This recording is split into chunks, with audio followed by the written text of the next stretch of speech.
welcome to Racel 1919. Day after the Burnley fiasco. I'm gonna touch on that, obviously, speak about it. I'm more so speaking about some of Farkes' comments that I'm a bit miffed about. I'll touch on other few bits and pieces. But yeah, not too happy to be fair. Still not happy. I'm not as mentally broken down as I was, but definitely still pissed off. So before we get into it, I know the club are aware of an allegation of, I think it's Hannibal Mabry spitting at a fan. That's an allegation, obviously. If that's the case, if that's true, fuck him. He deserves a good long ban. He's an asshole. He's a history of this type of behaviour. And to be fair, you're in the Premier League. What are you doing? Why are you spitting at fans? Fucking asshole. Hopefully the authorities are investigating. Just throw the book at him if that's the case. Because to me, I'd rather be punched in the face than spat in the face. It's so personal and it's so disgusting. And it's such a scum move, you know. What I really want to touch on today is Daniel Farke's comments after the game. I said yesterday in the video, I couldn't listen to him afterwards because I was angry and I didn't want to listen to this crap. And to be fair, thankfully I didn't, because I think I would have come on here for 2 hours and just ranted and raved and kicked off. What he did say, he turned around and he said, we spoke about the offence in the summer. We have the situation we have. Players are out and with James on benches an emergency case. Tricky in this moment. Players could have been more effective. It's not a confidence problem, just one team playing today. Football can be like this. What a load of bullshit that is. Dan James, as I said yesterday, he's clearly not fit. If he's not fit, why the fuck did you put him on the pitch? As I said before, the 4-3-3 system with the players available did not suit us yesterday. Does not suit us going forward with the players available. So why play them?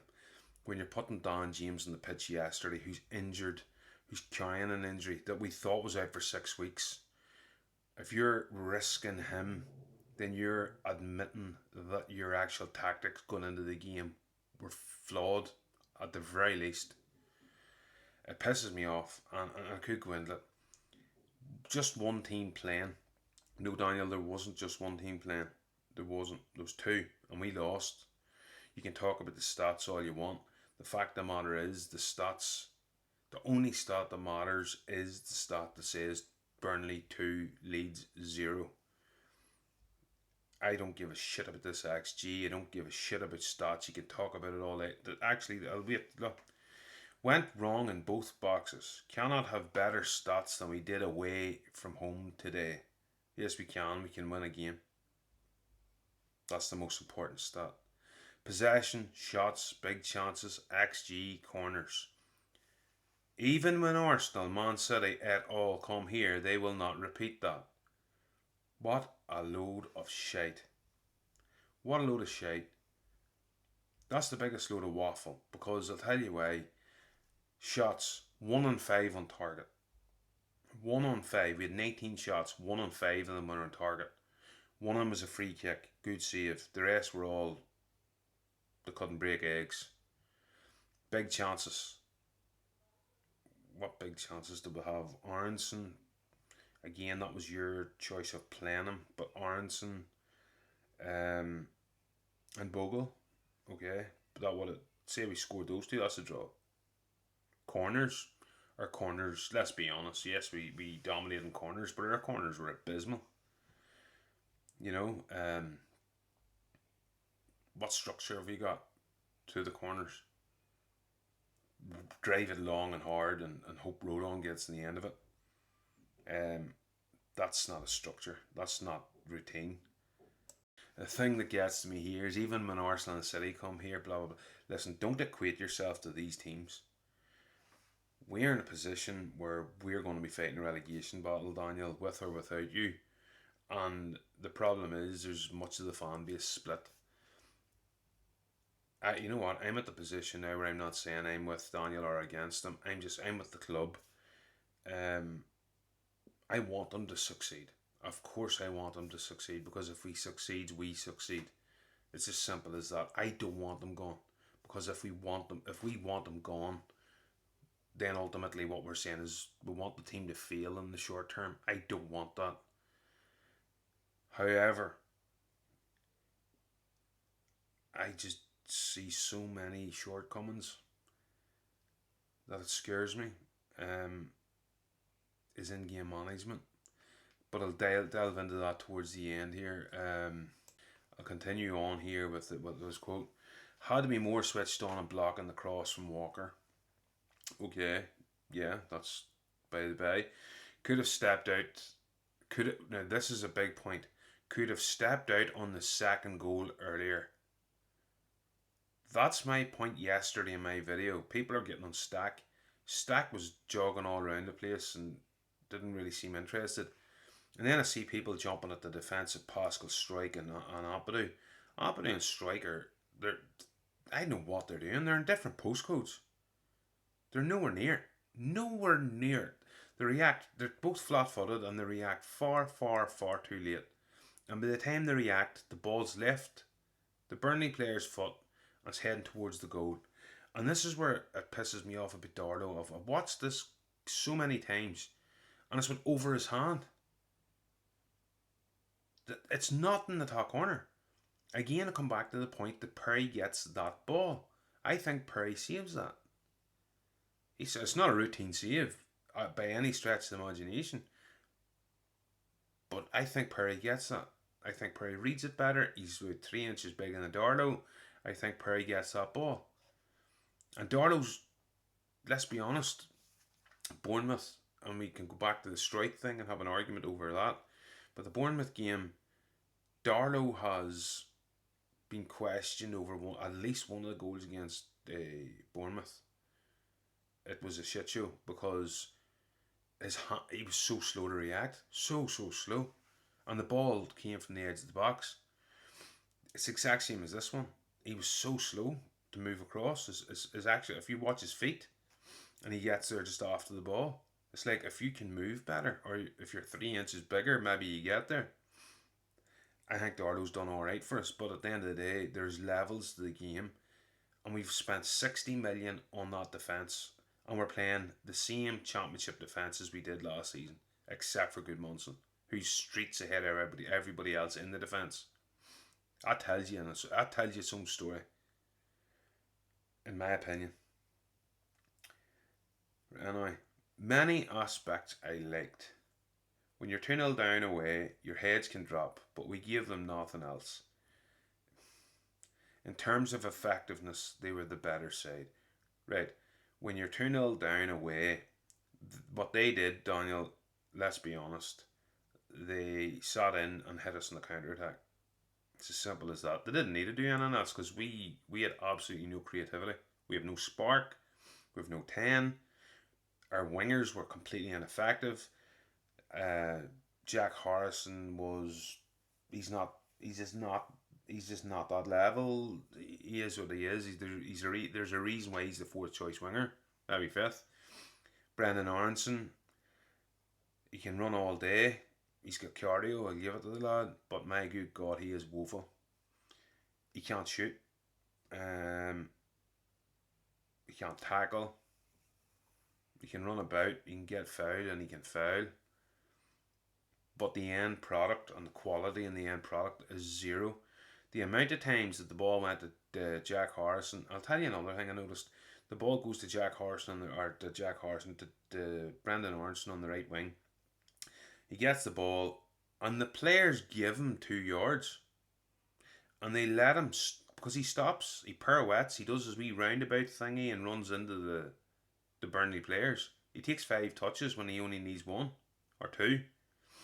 It got to the point where the likes of Longstaff and Ampadu were seeing him not free but in space, and what they were doing was passing it into the traffic because they know if they pass it to him he's going to lose the ball, or he's going to at least run out of ideas. He's not going to get to the byline and whip a ball in. Let's be honest. What does he do? And that's all I ask to anybody out there. Just tell me what Aronson does. Just give me one as an attacking threat. What does Brendan do that impacts a game?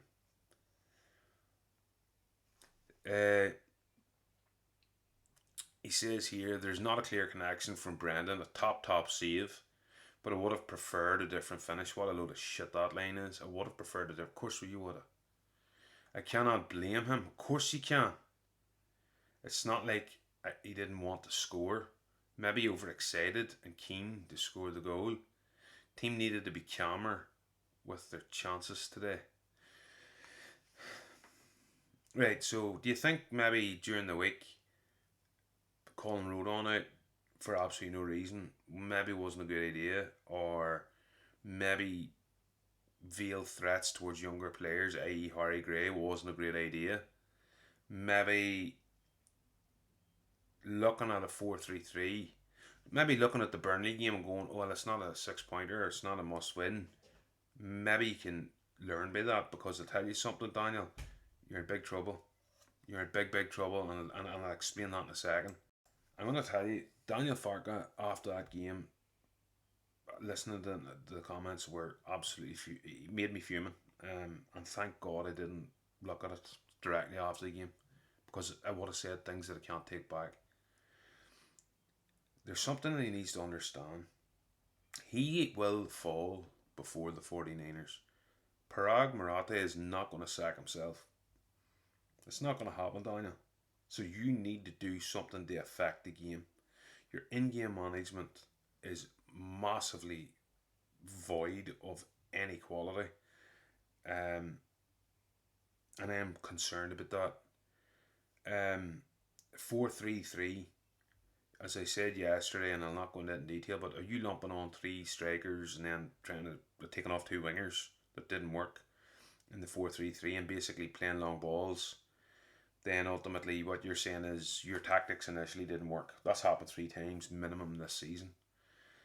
Then you're coming out and you're claiming stats and stuff, and you're saying about, oh, we've crosses and the amount of crosses we had in the game, and yeah, but they're all shit quality.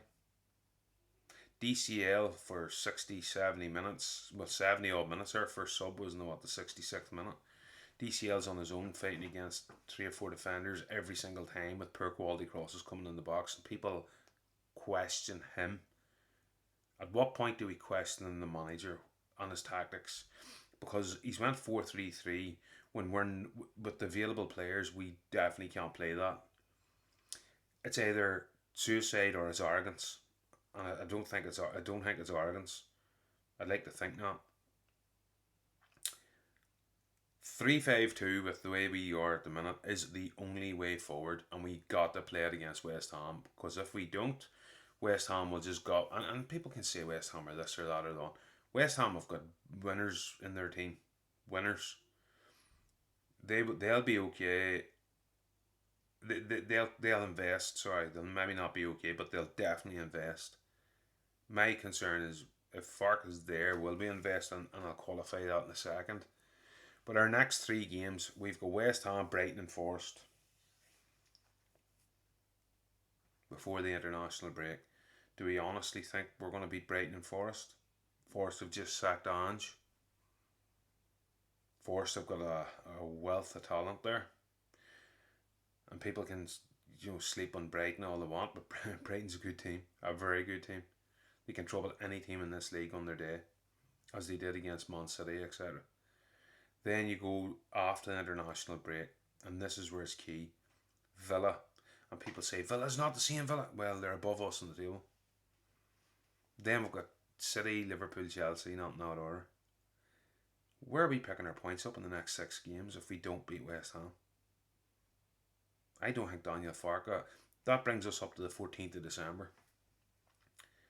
Logically, we may not get a point after this West Ham game. Logically. Can we afford to have Daniel Farke as manager up until that? I'm not saying if we bring somebody else in, they can wave a magic wand. Maybe they can't.